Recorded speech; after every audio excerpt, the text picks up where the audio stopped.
Hi everyone, welcome to a special different type of review video. This is a preview video, shall we say. I don't normally do this type of thing, particularly with Kickstarter, apart from say once in a blue moon, like if there's a game that particularly interests me, or if I know the publisher quite well, occasionally I will do these videos, but it's certainly not something I do that often. But what this will be is a preview of an upcoming game on Kickstarter in the next few days, which will be Guards of Atlantis II. This is essentially a sequel to or kind of like a re-implementation of Guards of Atlantis, which was a MOBA style game by Wolf Designer that came out a good few years ago. Now, in terms of what I'm going to talk about on this, I'm going to give it an overview of what you do in the game.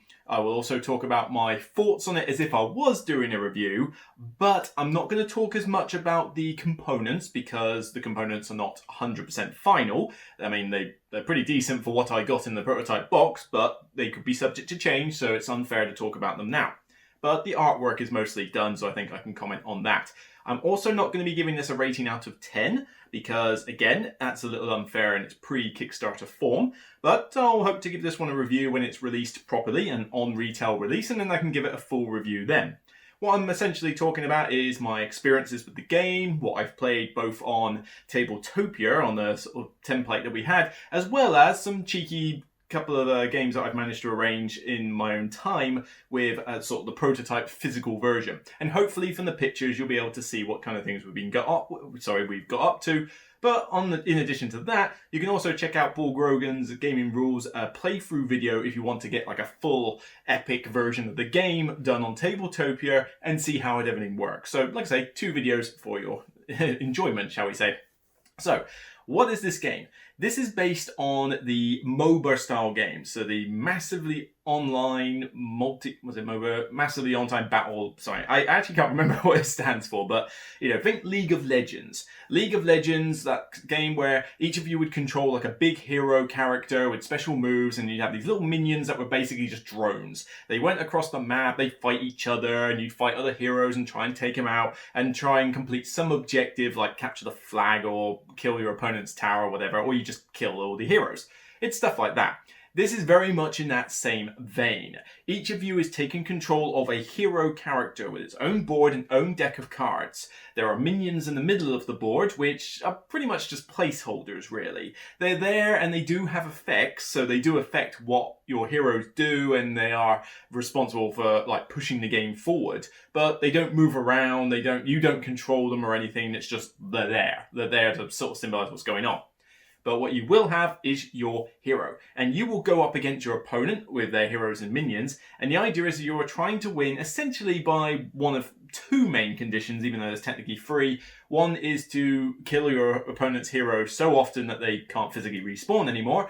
Another is to push their minion, their sort of front line, battle line, all the way back to their base, in which case you overthrow their base. And the third way, which is kind of linked to the second in a way, is after so many pushes back and forth, it's a case of who had the best or who's at a winning situation at that time. That's kind of like the game's gone on too long now, we need to finish it, you're the winner. It is a team versus team game, so minimum 4 players, 2 versus 2. I do not recommend, the designer does not recommend, and nor do the rules really imply that you should try this as a 1 versus 1 and control multiple characters. You ideally should do this as a minimum of 4 players, 2v2. But you could do, 3-3-3, 4-4-4. You could do some like insane combinations of heroes versus heroes, but you might suffer for that. We'll get onto that a bit later.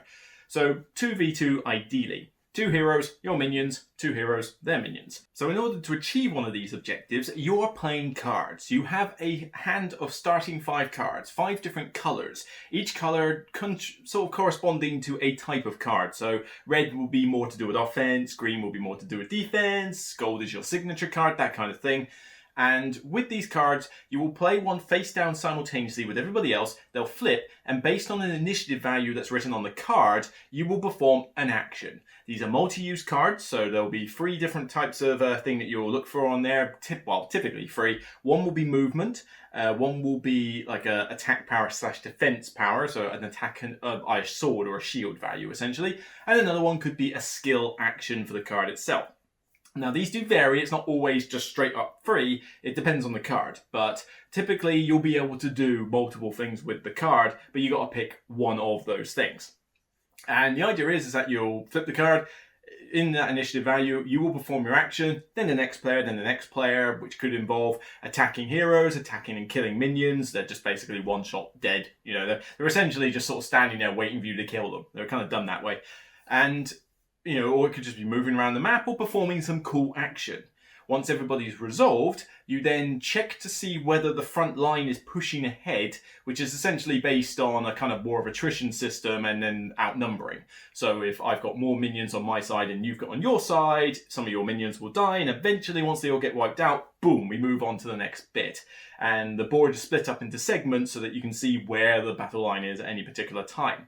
The idea is that this is a highly tactical, type of skirmish game where you have got to think hard on your turn about what you are doing with your heroes, coordinate with your teammate, although you only have limited communication with your teammate because you can discuss what you like before the cards come down, but of course your opponents can hear what you're saying. But once the card is down and flipped, you can't then sort of flip your card and go, what should I do about this thing here? It's like, nope, you can't do that. So you have to kind of rely on your teammate being able to perform the move you want. And as I found out quite frequently, I kind of suck at this game. Do something! Do something! Do something! But, I'm not that great at skirmish games anyway. I tend to get my tactics very wrong. But you end up in a situation very commonly where, you'll flip the action. It's like, yes, that's what I wanted them to do. But not like that, what you're doing. You get a lot of that. So I'm going to give this a kind of detail viewpoint, but I'm going to gloss over the aesthetics part a bit, but I should be able to talk pretty well about the rest of it. So duration. This is, well, it's long, quite long, but it depends how you play it. Basically, there are two modes to this game. You've got the beginner game, the introductory game, and a full-length game. You could call it epic game, but it's essentially the standard game, as they would call it. Now, the beginner version does not allow you to level up your cards to the highest level tiers. Basically, you have like the low level stuff, because as you get more experience with your heroes, you basically level up your cards, you spend money to get the cards, and you get more powerful abilities. All well and good.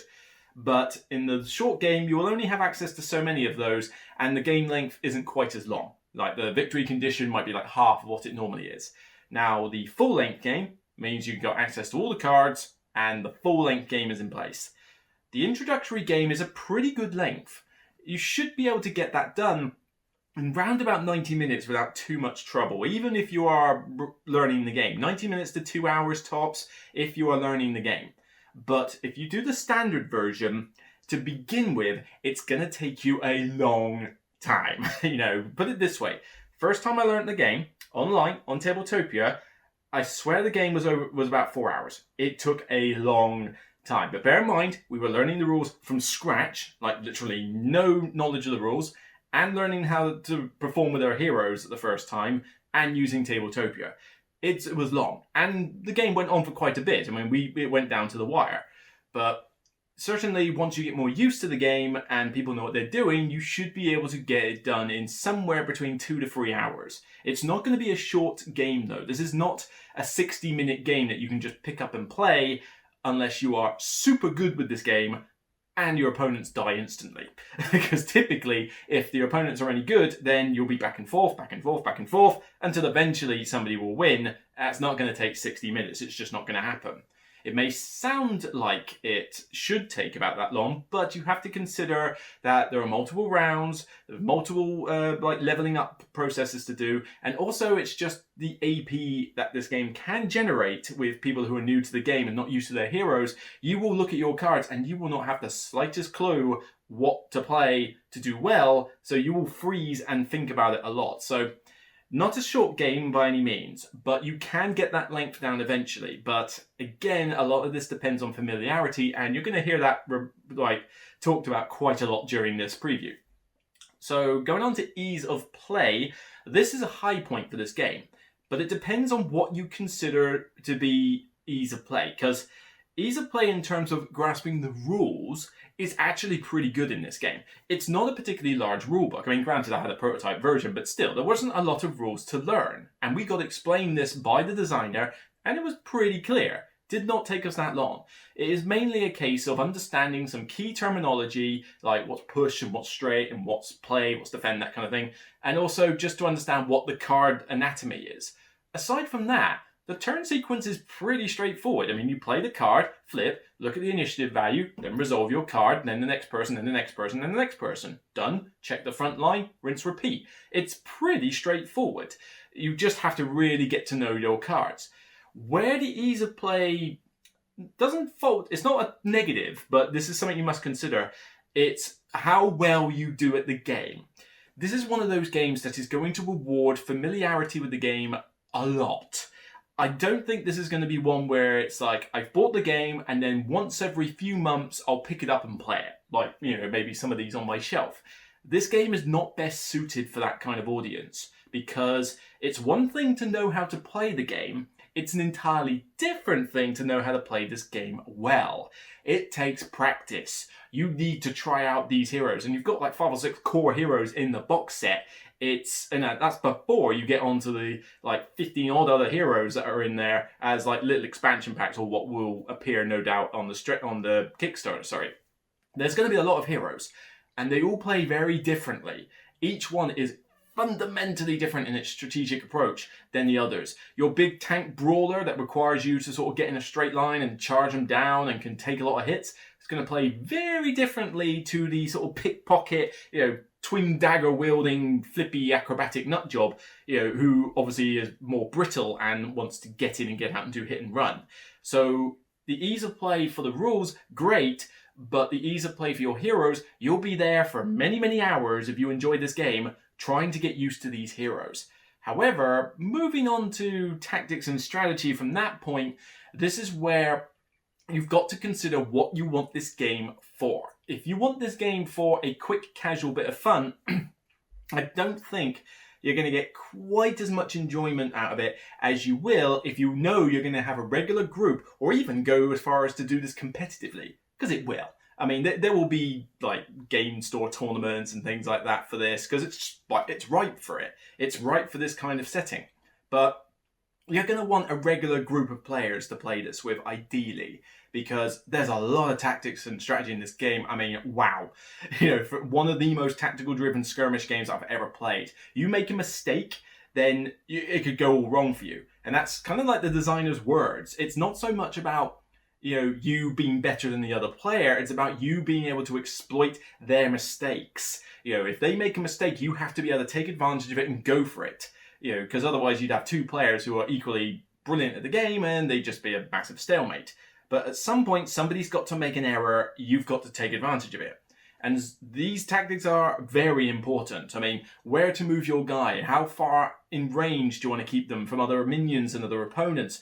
Do you know, what is the front line going to push next turn? Should I move towards it then for preparation, or should I keep back? Should I defend myself? Should I go on the offense? Which card should I play first? I've got 5 here, and you wouldn't think choosing 1 out of 5 cards is hard. Believe me, it's a lot harder than it looks. And that's even before you get in to consider what the opponents have got. And this is where the regular group's going to help. Because if you don't know the cards in the game, you're likely going to be playing a card and going, oh yeah, this is a really cool idea. And then somebody comes by with a card that is pretty much designed to counter your card, and you'll get screwed as a result, and you wouldn't have seen it coming. Now, an expert at this game will know that card exists. And over time, you will get to know these cards. There's only so many in each hero. You start with the same 5, so they're always constant. But then after that, you level up like certain cards along a couple of branching paths. So I decide that I want to level up my green card, and my green card, my defense card, and I've got one tier that is more about defending from special attacks and then counter-attacking, and then the other tier is more about defending from the basic attacks, but also giving me like a movement boost. They'll be similar, but they will be fundamentally different. So you could play one game going down one path, and another game going down another path, and you'd still have a different experience. But knowing what these cards are and when to expect them is going to improve your game dramatically. You need to be able to make the decisions with your opponent of, like, right, hang on, you've played your green and your red. That means you've only got your blue and that. Now you're playing the I don't know, the Wave Walker or whatever the character names are. You're playing him, so your blue allows you to do that, which means you're threatening that particular range if you're going to play it. But I'm going to go faster than you if I play this card, and yeah, if you haven't gone cross-eyed by now, it's not going to happen. But this is the kind of level of thinking that you can get to in this game when you become an expert. And this is the thing, lots of tactics, but a casual player is going to get beat. You will not be able to win this game as a casual player against experts. Believe me, I have played the experts. It's called the playtesters with a designer on the Discord server. It's not easy to win. As a casual player with people who have never seen the game before, it's a lot more even Steven, and then it's like anybody's guess. But I just don't see that it's one of those games where you're going to get the full benefit if you do only play casual. You want that regular group, or at least enough people who know the game well enough so that they can make decisions reasonably and not be completely ridiculous like perhaps my ones. But it's a case of that. So definitely it's going to have a lot to test your brain and a lot to challenge you, but regular play is advised. Now, in terms of aesthetics, the aesthetics I'm not going to go into too much detail over. We are talking about pre-Kickstarter stuff, but they are kind of near final. The minis, as I've seen, were pretty decent, and the artwork I can talk about because the artwork was 90% final, but from what I have seen, the artwork's really good. The board is nice and colourful, it's nice and clear, you can easily see the borders and where things have got to go, but it's more of it's a map, it's a hexagonal map. What really is nice in this, I really did like, was the cards and the player boards. The cards themselves have got some very good vibrant artwork on there, all unique artwork with the cards, and with the different branching paths anyway, depicting the various heroes and their attacks, and it looks good enough to be its own comic book. But even the player boards, the player boards are gorgeous. The artwork for whatever character you're on is basically across the entire player board, and then the rest of the board has useful graphical information as well as the 4 slots to put your cards after you've played them so you can see what everybody's played. It looks exactly the same as the format for Warp Gate. I forget which one came first. I think Guards of Atlantis probably had that idea first, then Warp Gate, and now it's back in this. But it's a pretty decent system for a player board because you can see exactly where to put your cards. People can see easily what cards have been played by opponents, so you can make your own decisions as to, you've still got your green and blue left, that kind of thing. And the artwork is really good. It's definitely a high point. If it looks anywhere like this in full retail production, then you'll have a nice, colourful, pretty game to look at on the table. Then you've just got to hope that the miniatures and plastic and everything else go with it. But from what I've seen, so far, pretty good. Now, going on to Immersion theme's pretty good here. I mean, unless you're going to read the rulebook and check out the lore with all the characters, chances are you're not going to be that interested in the backstory as to what exactly is going on here. Why are these two factions fighting? You're more in it for the challenge. But where I said before that the heroes feel fundamentally different is actually a key part of the immersion here, because as I said, one hero will play very differently from another, which means that they feel different. I mean, first one I played I can't remember, it was something the cut purse, he was basically a sort of pickpocket. I sort of thought of him as kind of a Prince of Persia or Aladdin, that kind of thing, and I'm okay, I'm fairly brittle, but I'm super fast. So I'm darting in and out, running by, picking up their gold and, doing twin dagger attacks, leaping over their head and stuff. And it felt pretty cool. But obviously, if I'm playing the warlock character, then I'm standing at a distance firing spells everywhere like a D&D character. And the brawler tank, it's like I've got a giant axe and I'm trying to get up close and personal with you. They're going to feel very different, but the cards and abilities they have reflect this. So my cut purse can level up and go, right, hang on, so I can do a pickpocket action to run past somebody really fast and pick their pocket. Okay, that fits. Then there's another one where he can get poison daggers. That definitely fits this Prince of Persia thing. Poison daggers, great. And then there'll be another one, which is like a sort of kind of like spiral offense cook, kind of like a hit and run kick where you can move, attack, and then move away. Again, hit and run fits with the character. So the theme is pretty strong here. You're not going to be playing this game having this opinion, this is just some dry skirmish game. No, there's definitely some thought that's been put into these characters. They've been developed. You can tell that there was a reason for this character, a reason for their abilities, and the abilities fit. You know, it felt pretty good trying out different characters, and that's half the fun of this game is doing that. As I said, you're going to want to get familiar with this game and play it often to get the full benefit out of it. And by doing so, you'll get to try all the characters. And even with the core heroes alone, not just the core heroes, none of the expanded ones, there's plenty enough variety in there. In fact, let's go on to longevity while we're at it. Replay value.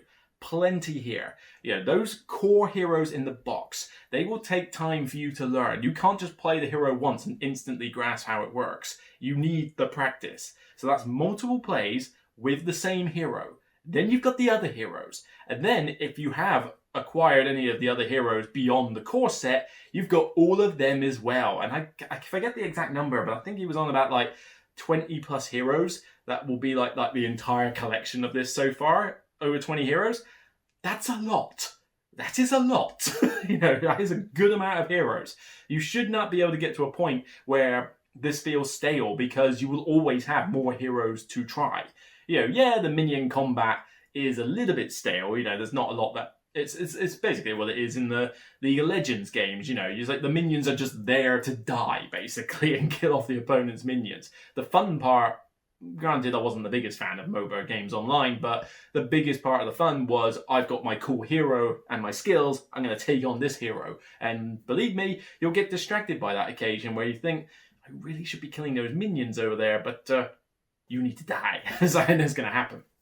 So you've got all those heroes. The game's not a short one, so I mean, you're going to be playing it, and it's not like you're going to be playing it one after the other on the same night, because the game will probably last long enough to take up the night. But with the same group of players, I think you'll get plenty of replay value out of this game. But this is the thing. Again, you know, people will make arguments about, oh yeah, this is all right for casual players as well. And it's like, I just don't think it's best suited for that. Yes, you can pick it up casually and get the rules down pretty quickly. Certainly not pick up and play. I mean, no way.